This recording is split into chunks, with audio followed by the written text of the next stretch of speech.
Once upon a time, there was a humble peasant named Jacinto who worked from dawn to dusk on his land. Despite his efforts, the harvests were never abundant, and poverty constantly plagued him. One night, while resting under an old oak tree, a shadowy figure cloaked in black appeared before him. "Jacinto," whispered the figure in a seductive voice, "I can make you the richest man in these lands. Just give me your soul in exchange." Jacinto, shrewd and distrustful, narrowed his eyes and pretended to think. He knew the devil didn't make deals without trickery, but he also knew he could take advantage of his greed. "All right," he said finally, "but I want a fair deal. Give me wealth for 3 years, and when the time is up, you can take my soul, if you manage to catch me." The devil, confident in his power, smiled and shook the peasant's hand.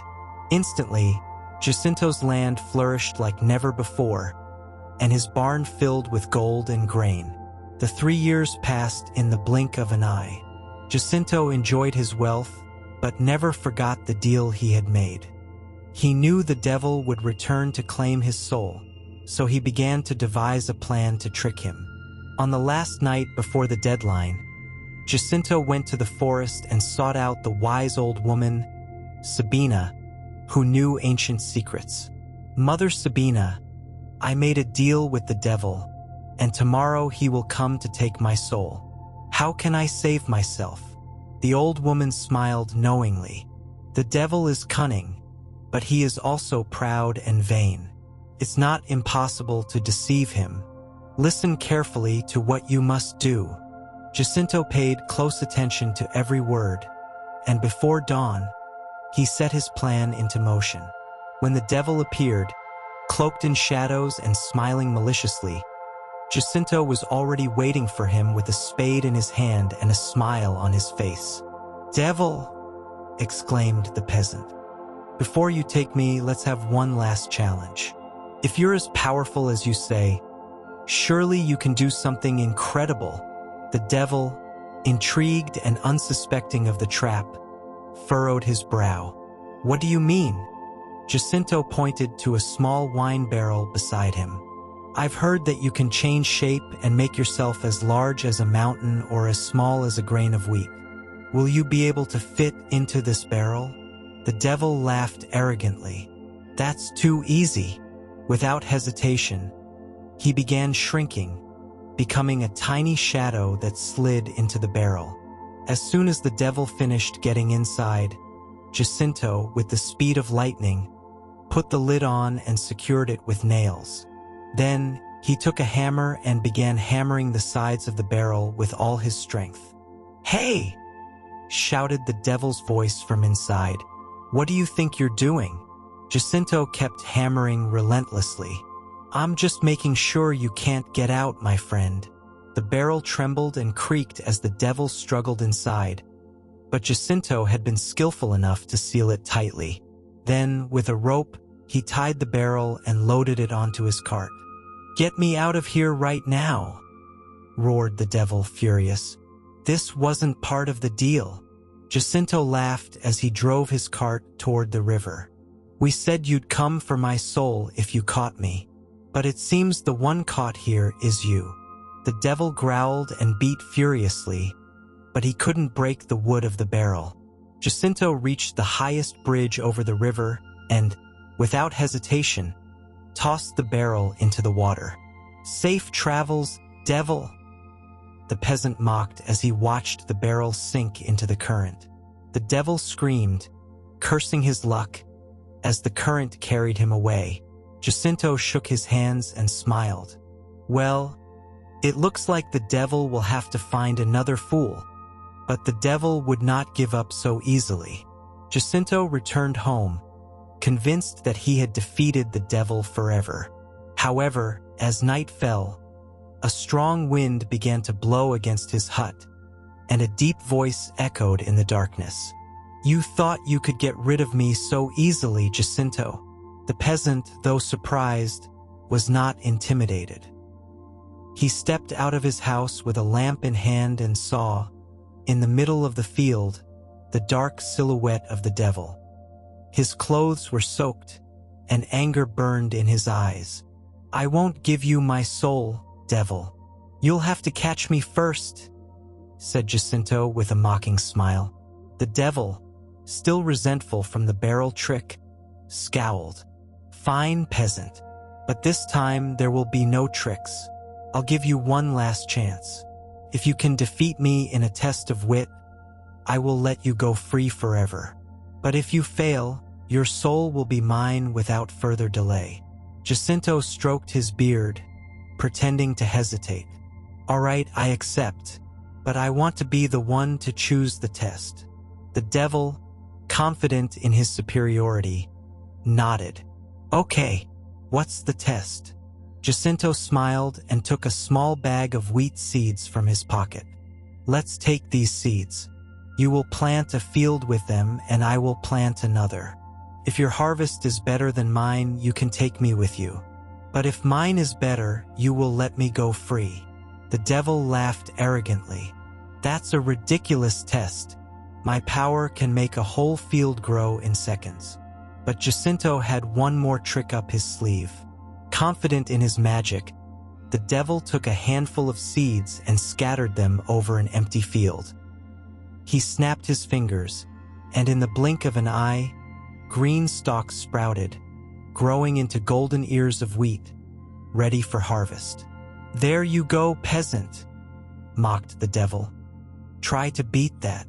Jacinto, without hurry, took his seeds and, instead of scattering them on the ground, put them back in his bag.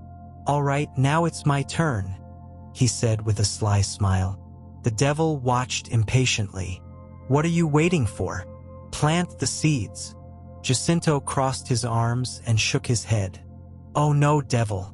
We said we would plant a field each, but we never set a time limit. I will plant mine when I feel it's right." The devil blinked, realizing the trick. "That's not fair." Jacinto shrugged. "The deal was clear. If my harvest is better than yours, I'm free.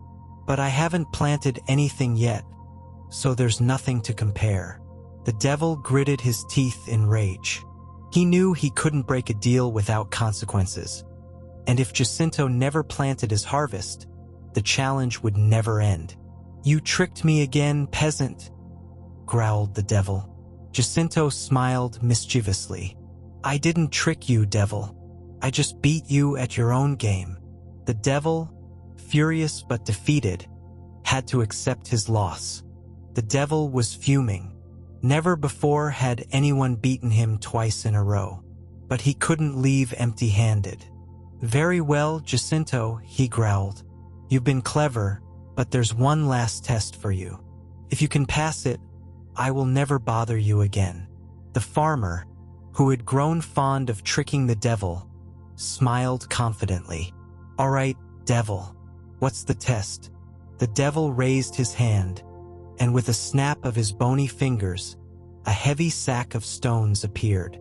"Let's take this sack to the top of that hill," he said, pointing to a nearby mound. "If you get there before me, I will let you go. But if I beat you to it, I'll take you with me to hell once and for all." Jacinto pretended to hesitate, eyeing the steep hill and the heavy sack. But inside, he already had a plan. "I accept the challenge," he said confidently. The devil, eager to win, slung the sack over his shoulder and started climbing the hill with quick, firm steps. Jacinto, on the other hand, took his sack calmly, moving slowly. "Ha!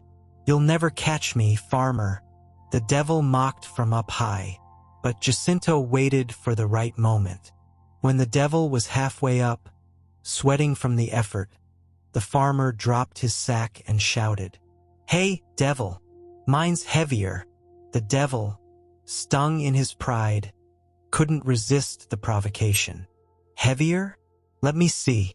Without thinking, the devil ran down and grabbed Jacinto's sack, hoisting it over his shoulders alongside his own.